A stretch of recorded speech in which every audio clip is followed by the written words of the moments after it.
किसी शायर ने लिखा है कि रहने को सदा दहर में आता नहीं कोई, तुम जैसे गए ऐसे भी जाता नहीं कोई। आज का दिन एमपी बीजेपी सहित पूरे संगठन के लिए काफ़ी दुर्भाग्यपूर्ण है। आज एमपी बीजेपी के कद्दावर नेताओं में शुमार और पूर्व राज्यसभा सांसद प्रभात झा का निधन हो गया। उनके निधन के बाद पूरे प्रदेश में शोक की लहर दौड़ पड़ी। प्रभात झा अपने तेवर के लिए जाने जाते थे। इनकी बोलने की शैली, वाक्पटुता लोगों को खूब पसंद आती थी। प्रभात झा का जन्म बिहार राज्य में हुआ था, लेकिन इन्हें पहचान एमपी की सियासत में मिली। जानिए कैसे इन्होंने तय किया पत्रकारिता से राजनीति का सफर। प्रभात झा के निधन के बाद एमपी बीजेपी सहित पूरे देश में बीजेपी कार्यकर्ताओं में शोक की लहर दौड़ गई। प्रभात झा पिछले कुछ महीने से बीमार चल रहे थे। बीते जून में न्यूरोलॉजिकल परेशानियों के चलते प्रभात झा को एमपी की राजधानी भोपाल में भर्ती कराया गया था।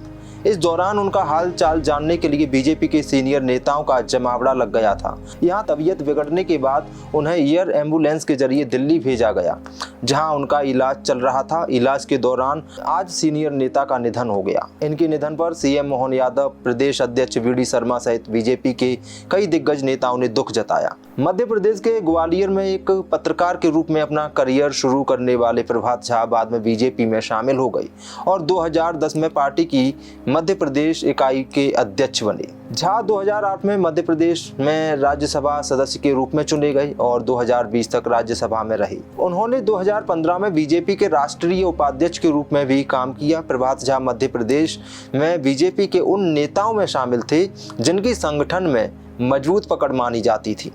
वह कार्यकर्ताओं तक सीधी पहुंच रखते थे। ऐसे में जब वह बीजेपी के प्रदेश अध्यक्ष बने तो उन्होंने संगठन स्तर पर कई अहम बदलाव किए थे। प्रभात झा ने संगठन में छोटी छोटी कमेटियां बनाई और बूथ लेवल पर कार्यकर्ताओं को अहम जिम्मेदारियां सौंपी थीं, जिसका फायदा भविष्य में बीजेपी को हुआ। इसके अलावा उन्होंने प्रदेश भर में संगठन को मजबूत करने के लिए कई अभियान भी चलाए थे। यही वजह है कि उनके कार्यकाल में बीजेपी का संगठन ग्राउंड पर और मजबूत हुआ था। बाद में उन्हें राष्ट्रीय स्तर पर भी बीजेपी ने जिम्मेदारी सौंपी थी। बीजेपी उन्हें राष्ट्रीय उपाध्यक्ष बनाया था। प्रभात झा के पार्थिव शव का अंतिम संस्कार बिहार में उनके पैतृक गांव में होगा। उन्हें विशेष विमान से आज शाम सीतामढ़ी ले जाया जाएगा, जहां उनका पार्थिव शरीर पंचतत्व में विलीन होगा। देश दुनिया की सभी खबरें देखने के लिए जुड़े रहिए आचरण न्यूज से। आचरण न्यूज, हर कदम आपके साथ।